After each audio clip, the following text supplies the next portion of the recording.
Hello, everyone. My name is Rimeike, and I'm the founder of Quantum Cybersecurity Skills. Today, with me, I would like to introduce Elad Ortiz. Please. Hey, my name is Elad Ortiz. I'm a SIM engineer at the moment. I work for QMasters. We do SIM integration, we do consulting, and general security products, basically. Um, what I do is basically I have experience in I was a SOC analyst in the past also. I have experience in PC technician from a very young age, you could say, and a little bit of hacking back in the day when I was a little bit younger. And I just developed in my career just from mostly from my experience, you could say. So that's a little Fantastic. bit. Good introduction. So, we're going to cover three questions with Elad, and let's start with the first one. It is quite a challenge for SOC leaders to hire the right SOC security operations center talent. So once you hire, you want to nurture them. You want to keep high retention levels. You want to create a path for their career to grow. But it's easier said than done, I would say. So what is your view on this and the experience? What do you guys have adopted? Again, what can you share with us today? Well, first of all, hiring talents is the main issue.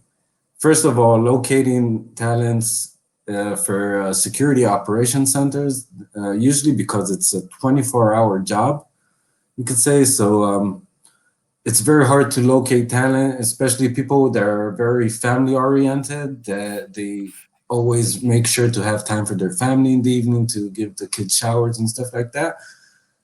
So it decreases the amount of candidates dramatically, you could say. So that's the first issue. It's locating the talent. Then once you do get them, you could because also the additional problem with locating talent, first of all, is also the position that they're given inside their organization. They're treated not with the highest respect. And that's a very big problem because that's your first line of defense, and you do not disrespect your defense, because they need to alert your whole organization if something suspicious is occurring, even if it's a false positive. It's good to know that you have a defense working for you. And if you don't respect them enough, you get that same type of attitude backwards, and it creates a type of a loop. So that's another issue with locating talent or wanting to come into the security operations fields.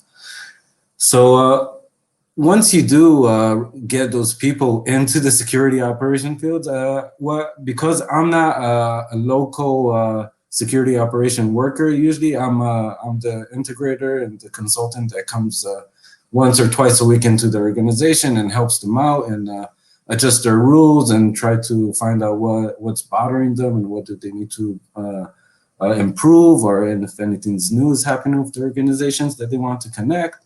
So I just come in and I do all the work with them. So every time I'm there, in order to maintain the people that are there, first of all, I have conversations with the SOC leaders. Mm-hmm. I always encourage them to, first of all, to locate the people that are looking to work, the people that have good work ethics. They're not just coming to fill in the position and go home. First of all, to take that group of people and nurture them, teach them, give them a good feeling that they're doing the good job always, and giving them good feedbacks, giving them more responsibilities. First of all, to maintain them. Then the second thing that I try to do always is I try to when I talk to them, I talk to them about the analysts themselves, not the leaders. I Mhm. try to always encourage them to study by themselves. Why is that important? Because first of all, you start improving, your basic knowledge, and that starts showing inside your work, in your daily work. Second of all, when the management sees that you're serious, you're studying by yourself, they start promoting. So you're getting, better positions. You're getting, management is coming to you and talking directly to you, bypassing the SOC manager. It's coming to Mhm. you, is asking for you directly from you for favors, and wanting you to help him out. So that already it gains it gives them a good feeling to stay there, and they feel more accepted, and they feel more inside of the company instead of just inside of the SOC. So that starts improving the people themselves without having the leaders coming to them and saying, "Oh, what have you learned anything lately?" Or it changes the whole dynamic. So Mhm. when people the analysts that I did see take some of that advice, they started progressing, and even if they did leave the organization, they came to another organization as a new person with a new view and a new understanding, and they could represent themselves as a new person also. So that's also okay. It happens, sometimes people want to progress, and sometimes the organization itself won't let them progress. So it's understandable, acceptable. So I always encourage them to improve themselves always, and I always try to emphasize on how much they see and they could learn about organizational processes from where they are at the moment to what's it called, to eat the whole cake that they can at the moment that they're at, basically. So because when Yeah. you're inside in the security operations center, you see everything basically. If you have Yeah. a team sim, you see everything that's going on, and you start learning about how processes are like need to work, and how they're supposed to work, and how you could improve those processes, and that it enriches your knowledge dramatically, like how much you could learn from just sitting down and watching the sim, really looking at that. And then the next thing that I always try to encourage is it's a proactive type of work method, which means that first of all, the after learning and starting to gain understanding of how things work, and learning from the sim, they could actually start going and implementing that proactive method, and start locating suspicious things, and suspicious events that are occurring, and things that are not being triggered by rules in their system, that are not being Yeah. overlooked, or not being watched. And for instance, after I learned all of my organization properly and how the architecture works, and I know that a new segment is being built with technicians, so I can monitor that proactively without having the rules being triggered false positively all the time, but I could monitor it.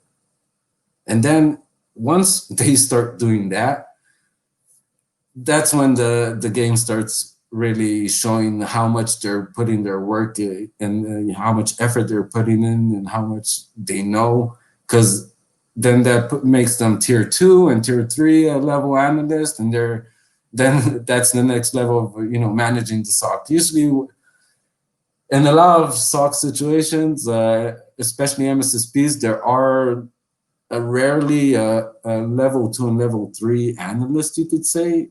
It's usually like tier 1 that does it all. So Mhm. once that type of proactive methods start being implemented, it's going from the SOC analyst to being the SOC manager assistant. So that's what I usually see, because they see Mhm. that the manager sees how much he needs him, and how much he needs, that proactive type of method, because especially in MSSPs, because your clients are getting so much added value out of the MSSP, which is a big issue today.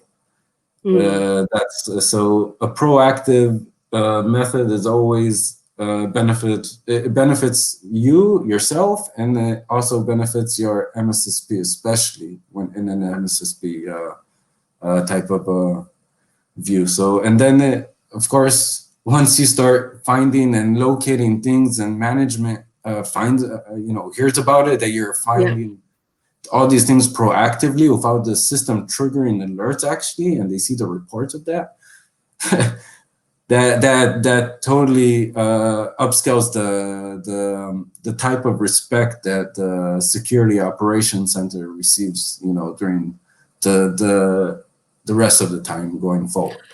So basically, there is one very clear message that I'm getting from you. If you want to drive change, start from yourself, like in Michael Jackson's song "Man in the Mirror," right? Start from Always. yourself, right? Be proactive, show the initiative. And while you were talking, I was also thinking, because we completed recently a Security Operations Center survey. We surveyed about 50 SOCs globally, and the answers were coming in. And the moments you mentioned, the for example, you know, no career path. Why the SOC analysts are leaving? Work life balance as well.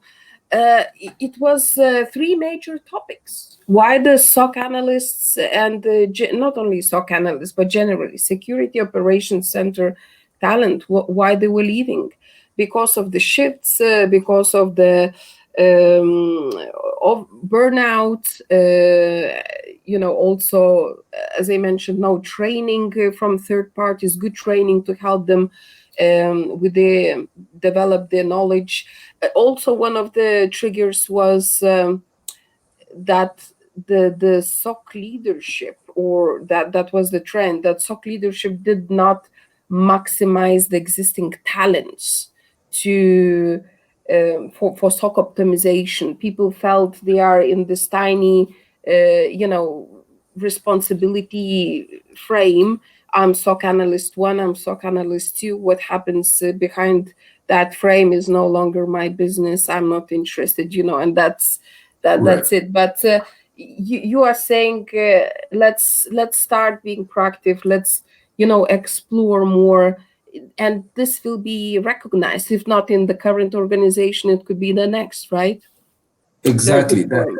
I'm saying that the reason why I said that, it's out of experience Mm, completely, because I've been there. I've been through that process. I'm right now. I'm a sim expert because it's still today in this field, it's still not respected enough as it should be. mhm. The being a SOC analyst is not getting the respect that it deserves. That's one of the main issues, and they're not being treated. It starts from upwards, from management, and it goes down. You could feel it going down, because they're beating right now, because of the situation that it already created, this whole type of rolling type of situation. It's That's why they're treating the analysts, they don't need to put too much effort, because they're going to be leaving anyway soon. Mm. But if they think about it in a different type of aspect, if they change their perspective about it, I think it will change dramatically, because I see it changing dramatically in MSSPs that the management respects the workers. Yeah. They get it comes with treatment. I'll be a little have the Jewish chutzpah a little bit and say it comes also with the salary. It comes with how their the results that the analysts give, how it's treated, Yeah. and if it's being treated in a a very they take it seriously, and it's being treated like everything that they say is critical. So that's what I'm saying. It starts from, you're right, it starts from the way up, because they're treating it this way that people are going to leave anyway. So they're not putting too much effort into it. But places that do manage to maintain the people. I'm curious now on this point, and to sum up our the thoughts on this question. So I'm curious, what would be your advice for the, I would say, to translate the effort of security operations talent into the metrics or KPIs leadership understands? What would be, and I know we're going to talk about this in later question, but what would be your advice to help rectify this challenge and get SOC talent to be respected more, being seen? We are driving activities to protect your organization, but how to bridge that better? In one sentence, if you could sum up. I would say education. Educate it, basically. Cool. That would need. And on this note, I would like to thank you very much for this for covering this question. And we're gonna be covering a second question in a separate video. Thank you. Thank you.